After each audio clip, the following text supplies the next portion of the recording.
Welcome to Sarasu சமையல். இன்னைக்கு எல்லாரும் திருவாதிரை கொண்டாடிட்டு இருப்பீங்க. இந்த திருவாதிரை பற்றி நிறைய பேர் எங்கிட்ட கேட்டிருக்கீங்க. சுகன்யா சக்திவேல் அம்மா திருவாதிரை எப்ப கும்பிடுறது, எப்படி கும்பிடுறது அப்படின்னு கேட்டிருக்காங்க. நந்தினி அம்மா எப்படிமா கும்பிடுறது, என்ன நேரத்துல கும்பிடுறது அப்படின்னு கேட்டிருக்கீங்க. நான் இன்னும் கொஞ்சம் முன்னாடியே கொடுத்துருக்கணுங்க. நான் நேற்று தான் உங்களோட கமெண்ட் படித்தேன். அதனால சரி இன்னைக்கு கொடுக்கலாமே அப்படின்ட்டு தான் நான் கொடுத்துட்டு இருக்கேங்க. அப்புறம் தரணி ரேகா அப்படிங்கிறவங்க வந்து முதல் திருவாதிரை எப்படிமா கும்பிடுறது அப்படின்னு சொல்லிட்டு நீங்க கேட்டிருக்கீங்க. அவங்களுக்காகவும் மற்ற எல்லாருக்காகவும் தாங்க இந்த வீடியோ. வாங்க இப்ப திருவாதிரை பத்தி பார்க்கலாம். இன்னைக்கு நான் எங்களோட கொங்கு தேச திருவாதிரை பற்றி தான் உங்ககிட்ட நான் பேச போறேங்க. எங்களுடைய கொங்கு தேச வழக்கம் என்ன அப்படின்னா, அதாவது புதிதா கல்யாணமான மணப்பெண்ணுக்கு தலை சுத்துறது அப்படிங்கிற ஒரு சடங்கு இருக்குங்க. இது வந்து முன்னோர்கள் வகுத்து வச்சுக்குங்க. இது பாரம்பரியமா இன்றளவுக்கும் நாங்க வந்து கடைபிடிச்சிட்டு இருக்கோங்க.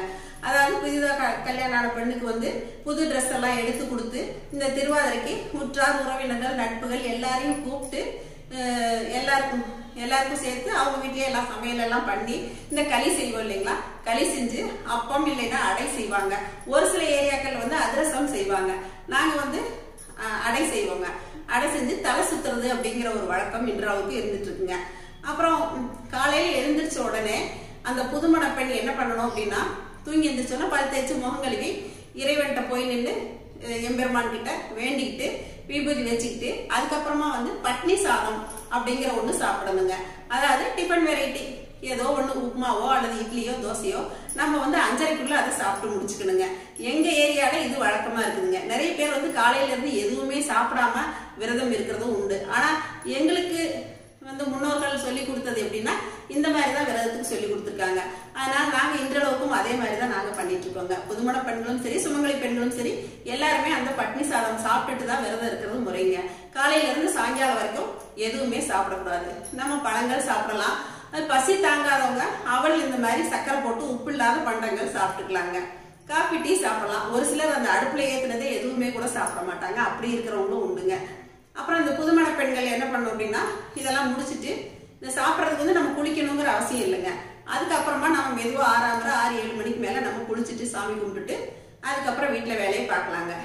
இந்த புதுமண பெண்கள் வந்து தண்ணி எடுத்துட்டு போய் பிள்ளையாருக்கு ஊத்துவாங்க.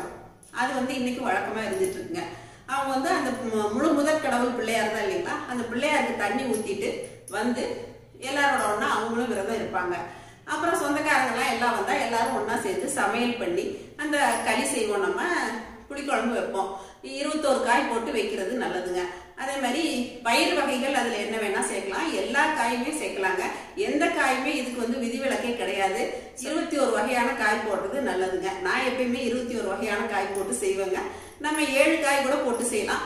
ஒற்றைப்படையில எத்தனை வேணாலும் போட்டு செய்யலாங்க. அது நம்மளோட அவங்கவுங்க சௌகரியத்தை பொறுத்ததுங்க. இந்த மாதிரி எல்லா காயும் போட்டு அது புளிக்குழம்பா செய்வாங்க. நம்ம சாதாரணமா சாம்பார் ரசம் கூட செய்யலாங்க. நமக்கு என்ன வசதியோ அதை மட்டுமே செஞ்சு நம்ம படைக்கலாம். ஒரு பொரியல் செஞ்சு கொஞ்சோண்டு களி செஞ்சா கூட முடிஞ்சு போச்சுங்க. நம்ம வந்து சாதாரணமாவே விரதம் அப்படின்னா ஒரு 2-3 பொரியல் அவியல் கூட்டு இதெல்லாம் செய்வோம்.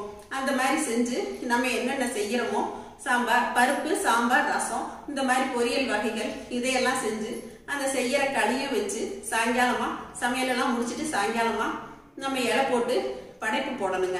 அதாவது எத்தனை பேர் வந்திருக்காங்களோ அவ்வளவு பேருக்குமே படைப்பு போடணுங்க. நம்ம பூஜை அறை இருந்துச்சுன்னா பூஜை அறை முன்னாடி போடலாம். இல்ல உறவினர்கள் வந்திருக்கவங்க சுமங்கலிகள் அதிகமா இருந்தாங்கன்னா நம்ம ஹால்லயே கூட போட்டுக்கலாங்க. நீங்க எந்த இடத்துல போட்டாலும் அந்த இடத்துல ஒரு பிள்ளையார பிடிச்சு வச்சிடணுங்க. சாணியில பிள்ளையார் பிடிக்கலாம், இல்லைன்னா மஞ்சள் பிள்ளையார் பிடிக்கலாங்க. நாங்க வந்து எப்பயுமே மஞ்சள் பிள்ளையார் பிடிச்சு அதுக்கு ஒரு குங்குமம் வச்சுட்டு அருகம்புல் குத்தி வச்சிருவோங்க.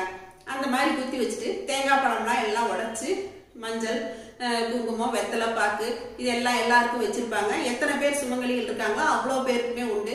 இப்ப வந்து 50 பேர் 100 பேர் எல்லாம் கூட கூப்பிடுறாங்க. அவங்களுக்கு எல்லாம் என்ன பண்ணுவாங்க அப்படின்னா 5 இலை 7 இலை மட்டும் அந்த மாதிரி கீழே போட்டு விரதம் விட்டுட்டு அப்புறம் ஒரு சிலர் சாமியான அந்த மாதிரி பந்தல் போட்டு போடுறாங்க இல்லைங்களா, அவங்களுக்கு எல்லாத்துக்கும் அதுல வந்து பரிமாறி வச்சிருவாங்க. எல்லாரும் ஒரே நேரத்திலேயே விரதம் முடிக்கிறதுங்க. அதுக்கு முன்னாடி இந்த புதுமண பெண்ணுக்கு இந்த தலை சுத்துற சடங்கு முடிச்சிருவாங்க. தலை சுத்துறதுக்கு என்ன பண்ணுவாங்க அப்படின்னா இந்த அடை சுடுறாங்க இல்லைங்களா, அதை வந்து தலையில இந்த மாதிரி இங்க எல்லாம் வச்சுட்டு அதை இறக்கி அந்த தலை சுத்துற வைபவம் நடந்துருங்க. புதுமண பெண்ணுக்கு புது துணியெல்லாம் எடுத்து கொடுத்து இந்த திருவாதிரை பொண்ணுக்கு வந்து அம்மா வீட்டில் செய்யறது வழக்கங்க. பொண்ணு மாப்பிள்ளை 2 பேருக்குமே ட்ரெஸ் எல்லாம் எடுத்து கொடுப்பாங்க. அவங்க தம்பதியர் சகோதரா வீட்டுல இருக்க பெரியவங்க கிட்ட ஆசீர்வாதம் வாங்கிட்டு சாமியும் கும்பிட்டுட்டு அந்த முப்பெரும் தேவியரோட அருள் பெற்றுட்டு அவங்க வந்து எல்லார்கிட்டையும் ஆசீர்வாதம் வாங்குவாங்க. வாங்கிட்டு எல்லாருமே வந்து அவங்களுக்கு வெத்தலை பாக்கு பணம் விருப்பத்துக்கு அவங்களுக்கு வச்சு கொடுப்பாங்க. இதையெல்லாம் முடிச்சுட்டு அவ்வளோ பேருமே தேங்காய் பழம்லாம் உடச்சி வச்சு எல்லாம் பண்ணி நம்ம எல்லா தீப தூபம் எல்லாம் போட்டு சாமி கும்பிடுறது வந்து அவ்வளோ பேருமே ஒன்னா உட்காந்து சாமி கும்பிட்டுட்டு அதுக்கப்புறமா தான் எங்களில் வந்து அந்த மஞ்சள் கயிறு கட்டிக்கிறதுங்க. அதாவது வயிறும் மனசும் நிறைந்து அந்த மணப்பெண்ணை வாழ்த்திட்டு அதுக்கப்புறமா தான் வந்து கயிறு கட்டுறதுங்க. அந்த புது மணப்பெண்ணுக்கு கணவர் கூட இருந்தாங்கன்னா கட்டி விடலாம். சமயத்தில் வெளியூரில் இருக்க நேரிட்டுச்சுன்னா சொந்தக்காரங்க, அதாவது வயசில் மூத்தவங்க, வீட்டில் இருக்க பெரியவங்க யார் வேணால் அந்த பெண்ணுக்கு கட்டி விடலாங்க. அந்த மாதிரி தான் நாங்கள் இன்றைக்கி கொண்டாடிட்டு இருக்கோங்க. அப்புறம் நீங்கள் வந்து கன்னி பெண்கள் இந்த விரதம் இருக்கலாமா அப்படின்னு சொல்லிட்டு கேட்டிருக்கீங்க. கன்னி பெண்கள் தாராளமாக இருக்கலாங்க. அதாவது வரப்போகிற மாப்பிள்ளை நல்ல குணமுடையவரா நல்ல ஒரு வாழ்க்கை அமையணும் அப்படின்னு சொல்லிட்டு சிவபெருமான் கிட்ட வேண்டி இந்த விரதத்தை தாராளமாக இருக்கலாம்னு சொல்கிறாங்க. அவங்க வந்து கையில கட்டிக்கலாம். நம்ம அந்த மஞ்சள் கயிறை வந்து கன்னி பெண்கள் கையில கட்டிக்கலாம். அப்புறம் கர்ப்பிணி பெண்கள் இருக்கலாமா அப்படிங்கிற ஒரு கேள்வியும் வருங்க. கர்ப்பிணி பெண்கள் வந்து இந்த விரதத்தை தவிர்க்கிறது நல்லதுங்க. இந்த விரதத்தை ஏன் தவிர்க்கணும் அப்படின்னா குழந்தை வயிற்றுல இருக்கும் இல்லைங்களா, நம்ம சாப்பிட்ற உணவு தான் அந்த குழந்தைக்கு போகுதுங்க. அதனால வந்து ஒரு நாள் முழுதுமே வந்து பட்னி இருக்கிறது அப்படிங்கிறது கொஞ்சம் கஷ்டமான காரியங்க. அதனால கர்ப்ப காலத்துல மட்டும் தவிர்த்துக்கிறது நல்லதுங்க. அப்புறம் திருவாதிரை எப்ப கும்பிடுறது அப்படின்னு சொல்லிட்டு தரணி ரேகா கேட்டிருந்தாங்க. திருவாதிரை வந்து நம்ம இன்னைக்கு செவ்வாய்க்கிழமை, இன்னைக்கு முடிஞ்சா சாயங்காலத்துக்குள்ள, இப்ப நீங்க விரதம் இருக்க ஆரம்பிச்சிருக்கணும் இன்னைக்கு அப்படின்னா இன்னைக்கு சாயங்காலம் வந்து 6 மணிக்கு மேல நம்ம பௌர்ணமி நிலா பார்த்து நம்ம சாமி கும்பிடலாங்க. இன்னைக்கு நாளைக்கு கும்பிடுறதா இருந்தா காலையில 8:30யோட திருவாதிரை நட்சத்திரம் முடியுது அப்படின்னு சொல்றாங்க. ஆனா ஒரு சில ஊர்கள்ல என்ன வழக்கு அப்படின்னா ஆருத்ரா தரிசனம் பார்த்ததுக்கு அப்புறம் தான் திருவாதிரை ஒரு சிலர் வந்து கும்பிடுறத வழக்கமா வச்சிருக்காங்க. நம்ம இந்த மாதிரி எப்ப வேணா நமக்கு கும்பிடலாங்க. அப்புறம் திருவாதிரை கும்பிட முடியல சில தவிர்க்க முடியாத காரணங்கள்னால அப்படின்னு இருக்கவங்களுக்கு வந்து இன்னொரு யோசனைங்க. அதாவது இந்த மார்கழி மாசம் காப்பு கட்டு வரும் இல்லைங்களா, பொங்கலுக்கு முதல் நாள், அந்த முதல் நாள் வந்து நம்ம திருவாதிரை எப்போ எப்படி விரதம் இருப்போமோ அதே மாதிரி விரதம் இருந்து சாமி கும்பிடலாங்க. அப்புறம் இன்னொரு விஷயங்க, அதாவது திருவாதிரை எப்ப வருது அப்படின்னு கேட்டா சிவனுடைய நட்சத்திரம் திருவாதிரை. அந்த பௌர்ணமி அன்னைக்கு தான் அந்த திருவாதிரை நட்சத்திரம் வருதுங்க. அதனாலதான் நம்ம வந்து அந்த திருவாதிரை பௌர்ணமி அன்னைக்கு கொண்டாடுறோம். அதே மாதிரி நிலா பார்த்து தண்ணி இறைச்சிட்டு சாமி கும்பிட்டுட்டு வந்துதான் நம்ம வந்து சாப்பிடணுங்க.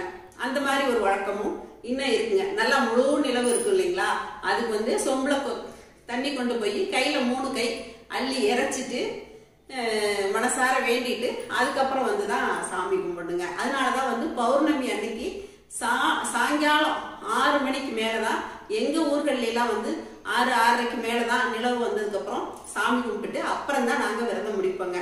ஒரு சிலர் என்ன பண்றாங்க அப்படின்னா மத்தியான நேரத்திலேயே கூட விரதம் முடிச்சுக்கிறாங்க. எங்க ஊர்ல இன்னமும் இந்த முறை வந்து வழக்கத்துல இருந்துட்டு இருக்குங்க. அதாவது எங்க ஊர்ல எல்லாம் மத்தியானத்துல கூட அம்மா வீடு ஆரம்பிச்சிங்க, அங்கெல்லாம் வந்து மத்தியானம் கூட கும்பிடுவாங்க. ஆனா எனக்கு புகுந்த வீட்டு வழக்கம் என்ன அப்படின்னா நிலவு வந்து சாமி கும்பிடுறது தாங்க. இன்னைக்கு வரைக்கும் நான் அதை தான் ஃபாலோ பண்ணிட்டு இருக்கேங்க. வருஷமே இந்த ஒரு விரதத்துக்கு மட்டும் பசியே தெரியாதுங்க. சனிக்கிழமையெல்லாம் கூட காலையில இருந்து மத்தியானம் வரைக்கும் சாப்பிட்றதுக்குள்ள கொஞ்சம் பசி எடுத்துரும். ஆனா இந்த திருவாதிரை விரதத்துக்கு மட்டும் பசியே தெரியாதுங்க. இந்த திருவாதிரை அன்னைக்கு பெண்கள் என்ன பண்ணணும், சுமங்கலிகள் என்ன பண்ணணும் அப்படிங்கறதையும் நான் உங்ககிட்ட கொஞ்சம் பேச விரும்புறேங்க. சுமங்கலிகள் வந்து எப்பயுமே மங்களகரமா இருக்கணுங்க. மஞ்சள் பூசி குளிக்கணும், தலை குளிக்கணும், இருக்கிற புடவையிலேயே நல்ல புடவையா எடுத்து கட்டிக்கணும். இதுக்காக புதுசெல்லாம் எடுக்கணுங்கிறது இல்லைங்க, இருக்கிற புடவைகளையே நல்ல புடவையா நம்ம எடுத்து கட்டிக்கலாங்க. அப்புறம் அதே மாதிரி கையிலாம் இந்த மாதிரி மங்களகரமா வளையலோ செயினோ நம்ம கிட்ட என்ன இருக்கோ சுமங்கலிகள் வந்து இந்த மாதிரி எல்லாம் இருக்கணும் அப்படின்னு வந்து விருப்பப்படணுங்க. அது வந்து ரொம்ப ரொம்ப நல்லதுங்க. நம்ம என்னைக்குமே சுமங்கலிகள் வந்து வெறுங்கையா இருக்கக்கூடாது. இந்த மாதிரி எல்லாம் நம்ம வந்து ஆசைப்படும் போது நமக்கு மங்களகரமான காரியங்கள் நடக்குங்க. எப்பயுமே நம்ம வந்து இந்த மாதிரி எல்லாம் இருக்கிறதுக்கு பூ வச்சு பொட்டு வச்சு நம்ம இந்த மாதிரி எல்லாம் இருக்க ஆசைப்படணுங்க. அது என்னோட அன்பான வேண்டுகோள். நீங்களும் எல்லாரும் அதே மாதிரி இருங்க, நமக்கு நல்லதே நடக்குங்க. என்னங்க, இன்னைக்கு நான் சொன்ன இந்த திருவாதிரை பற்றிய விஷயங்கள்லாம் உங்களுக்கு எல்லாருக்கும் ரொம்ப பிடிச்சிருக்கும்னு நினைக்கிறேன். அதே மாதிரி மார்கழி மாசம் திருவாதிரை பௌர்ணமி அன்னைக்கு வர்றது ரொம்ப ரொம்ப ரொம்ப விசேஷங்க. அதனால அந்த திருவாதிரை அன்னைக்கு நீங்க சுமங்கலிகள் வீட்டுக்கு கூப்பிட்டு யாராவது ஒருத்தருக்காவது இந்த மாதிரி வெத்தலை பாக்கு பிளவுஸ் பிட்டு 101 ரூபா பணம் வளையல் பழம் பூ இந்த மாதிரி ஏதாவது வச்சு கொடுக்கறது ரொம்ப நல்லதுங்க. அவங்களுடைய வாழ்த்து வந்து நம்மள வாழ வைக்கும். அவங்களுக்கு கொடுக்கறது நம்ம கொடுக்கறது வந்து அவங்களுக்கும் நல்லதுங்க, நம்மளுக்கும் நல்லதுங்க. என்னங்க, இப்ப திருவாதிரை பற்றி நான் சொன்ன விஷயங்கள் எல்லாமே உங்களுக்கு பிடிச்சிருக்கும்னு நினைக்கிறேங்க. இன்னைக்கு இந்த வருஷம் நான் வந்து எங்க தம்பி வீட்டுல எங்க தம்பி பொண்ணுக்கு முதல் திருவாதிரைங்க, அங்க கிளம்பிட்டு இருக்கோம். இன்னைக்கு சாயங்காலம் சாமி கும்பிட்டுட்டு அப்புறமா தான் வருவாங்க. அப்புறம் இன்னைக்கு சாமி கும்பிடுறவங்க உங்க பக்கத்துல இருக்க சிவன் கோவில்ல வந்து ஆருத்ரா தரிசனம் பாக்குறது நல்லதுங்க. நடராஜர் எங்க எல்லாம் இருக்காரோ அங்க எல்லாம் வந்து கண்டிப்பா அபிஷேக ஆராதனைகள் நடக்குங்க. கண்டிப்பா நீங்களும் முடிஞ்சா போய் பாருங்க. எப்பயுமே வருஷம் எங்கள் வீட்டு சுந்தரி என்கிட்ட ஆசீர்வாதம் வாங்கிக்குவாங்க. இந்த வருஷமும் நான் அவங்களுக்காக இதெல்லாம் எடுத்து வச்சுருக்கேங்க. ரொம்ப சந்தோஷமாக இருக்கும் இந்த மாதிரி நம்ம அடுத்தவங்களுக்கு சுமங்கலிகளுக்கு கொடுக்கும்போதுங்க. நீங்களும் முடிஞ்சால் இதையெல்லாம் பண்ணுங்கள். நீங்களும் எல்லாரும் சந்தோஷமாக திருவாதிரை கொண்டாடுங்க. நன்றிங்க.